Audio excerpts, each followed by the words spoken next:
کریں.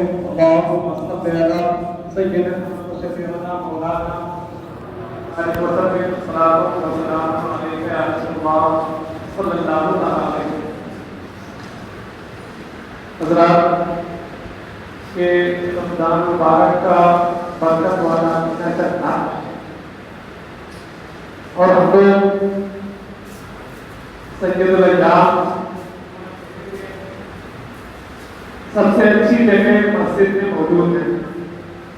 اللہ تبارک میں ہو کہ اللہ تبارک و تعالی ہم سب کو قبول فرمائے اور رمضان کی رحمتوں اور برکتوں سے مالامال فرمائے.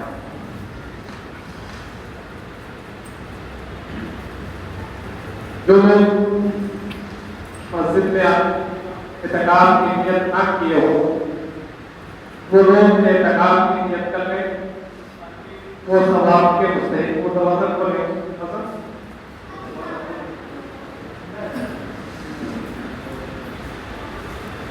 ایک بات ہوتے بات کرتے ہیں اللہم صلی علی سیدنا مولانا محمد